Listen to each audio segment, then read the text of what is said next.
CDI, hindi siya maglalabas ng kuryente, so waring malabas sa ating ignition coil.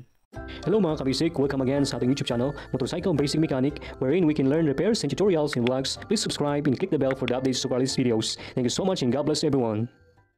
Hello mga kabasic, welcome sa ating channel at ngayon meron tayong pag-uusapan tungkol sa wiring ng ating motor. So saan ba pumupunta yung wires ng stator, ating regulator, okay, at CDI, yan, ignition switch, yan, at ignition coil, sa taas. Okay? Yan natin pag-uusapan ngayon. So hopefully, magustuhan natin at matuto tayo sa panonood natin ng ating mga videos. So please like and share naman yung ating video. Don't forget na rin na mag-subscribe sa ating channel. So ngayon, simulan natin mga kabisik ang pag-wiring. So ito siyempre may kanya-kanyang pinupuntahan yung ating mga wiring dito, mga may color pa sila, color coding niya. Ito yung pag-usapan natin unang-una sa ang ating stator na source ng ating kuryente ng motor natin. Ito yung pinaka main na generator ng ating motor. Kung wala ito, walang maging supply ng battery, hindi siya masupplyan at iba pang mga components sa ating motor. Okay? So itong stator dapat good na good siya. At itong stator natin, meron siyang primary coil. Ito yung ating example ngayon. So wala muna tayo doon sa wala siyang primary coil. Yung meron siyang primary coil muna yung pag-usapan natin.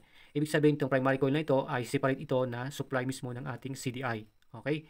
Yung mga ibang stator kasi, yung isang stator na kung saan ay wala siyang ganito, wala pa siyang primary coil, puro ganito lang lahat at apat na wires yun. Ito, 5 wires ito mga kabisik. Okay? So ayan, simulan na natin para hindi tumagal. Hopefully makakuha natin ng at least 10 minutes or 11 minutes.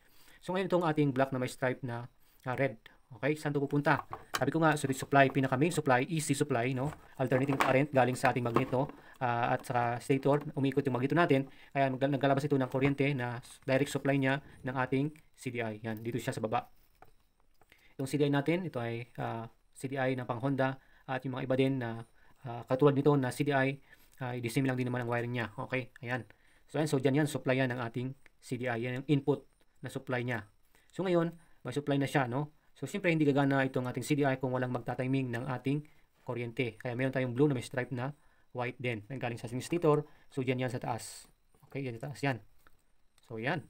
Okay, so ito yung magtatiming sa ating supply na galing sa stator natin.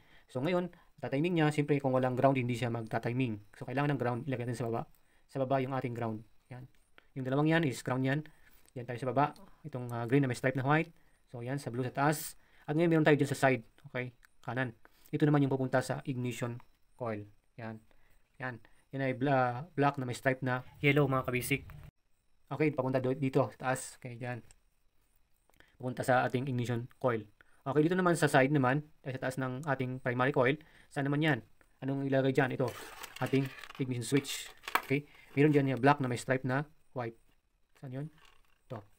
Black na may stripe na white. Ito. Ilagay natin sa taas. Yan. Kill switch naman dito. Kill switch yan mga kabisik. Kill switch. Ayan. Ibig sabihin, ito yung magpapatay, mag-send ng signal sa CDI na hindi siya maglabas ng kuryente. No? Ayan. Kaya pag in-off natin yung ating ignition switch natin, ma-off yung ating CDI, hindi siya maglalabas ng kuryente. So, waring malabas sa ating ignition coil. Okay? Ayan. Ganyan yung wiring niya. So, ito lang yung wala, yung water nalagyan, hindi nalagyan. Pero sinabi ko na ignition coil yan dyan sa taas. Okay? Punta doon sa taas ito. Dito siya. Okay? Ito yung pinaka connection niya. Okay, ito yung ground ng ating ignition coil. So ngayon next naman, mga kabisik, is meron tayo dito yung ating regulator. Yan. 5 wires. So ito ay full wave na regulator. Okay? Siyempre, ang tandaan nyo lang, pag full wave yung ating stator, dapat full wave din yung ating regulator. Pag half wave yung ating stator, gamit kayo ng half wave na regulator. Ito, okay? Ang apat lang. Ayan. So ganyan mga kabisik. So ngayon naman ito naman, saan ito pupunta? Unang-una, itong ating yellow at saka pink. Kung mapansin nyo, the same lang din sila dito sa ating stator. So may dalawa pang natitira sa ating stator. Ito na yung supply. Dito mo i-connect yan sa ating regulator. Yan. Okay? So yung yellow, dito sa yellow. Okay? Ito yung pink, din sa pink.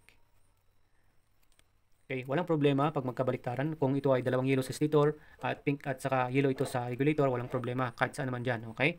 Basta importante, full wave yung ating regulator. Okay? At itong ating stator is full wave din. Floated siya. Okay? Floated yung ating wire. Hindi siya nakakonect sa ground. Ibig sabihin nun. Okay? Kaya yan. So, yan yung ating stator dito sa ating dalawang connection or wire naman dito sa ating regulator. So, ito pala mga kabisik is input ito. So, ito naman yung pinaka-source ng ating regulator. So masusuplayan to ng AC power from the regulator, no? Ay sa ating stator, AC power pupunta dito, kino-convert nito ng regulator natin ng DC, direct current, para masuplayan yung battery natin. So meron na siyang input, meron na siyang power, okay, dito sa loob. So convert niya ngayon, so ito, gagawin niyang 12 volts, 13 to 14 volts patungo sa ating battery. Okay, itong red natin, ito naman sa red dito sa ating battery yan. Okay, yan. Okay, ano pa itong ating green? Siyempre, sa ground yan. Ground lahat yan, okay? Sa green natin. Okay, ito naman itong ating black. Siyempre, ito ilalagay mo doon sa, kailangan ilagay mo ito sa ECC wire sa ating ignition switch. Ito, meron itong black na puro din sa ating ignition switch. Dito may tatap yan para pag on mo ng ating ignition switch, masusuplayan naman yung ating, okay? Pag on mo dito sa ating ignition switch, susuplayan niya yung ating regulator para hindi ma-overcharge yung ating battery. Siya yung magkukontrol. Okay, ganyan siya mga kabasic. Okay? Yan. Pag on mo, siyempre, susuplayan yung ating accessories wire ito, kaya masuplayan na rin yung ating regulator. Okay? Kasi itong red na to sa ating ignition switch natin, itong red, okay? Ito yung pinaka-supply ng ating ignition switch. So, andyan naman yan, no? Nakatap dyan sa ating battery din yan. Okay? Yan. Kasama yan sa ating regulator at saka ignition switch saka battery. Yan. Okay? Ganyan. So, ito kanina, siyempre sa akin to. Siyempre itong green naman is ground yan. Ito nilagay natin kanina sa kill switch dito sa ating CDI yan. So, ganun siya mga ka-basic. Ganun lang yung basic na wiring ng ating motor. So, siyempre itong ating CDI, yung doon sa taas kanina, sabi ko sa ignition coil yon, doon sa taas to dito. So, susuplayan naman niya ngayon itong ating ignition coil natin. I-convert niya ng mas malakas na kuryente galing sa CDI natin. At yan, diyan naman na sa cap natin at saka dito sa ating siyempre spark plug para magbigay ng kuryente sa ating motor. Ganun yung kanyang sequence mga ka-basic. So, ganun lang ang mga basic na na-share ko. Hopefully, meron tayong tutunan at para meron tayong idea kung paano ba nagsisirculate yung ating kuryente sa ating motor. So, review lang so much and God bless everyone. Kung meron tayong mga konting katanungan, magtanong tayo sa comment section, and yung mga kapwa naman natin na mechanic at ano lang sa kasagutan, sagutin din nila kayo dyan sa ating comment section kung hindi ko makita yung mga comments ninyo. So, maraming salamat sa inyong lahat mga ka-basic, and God bless everyone.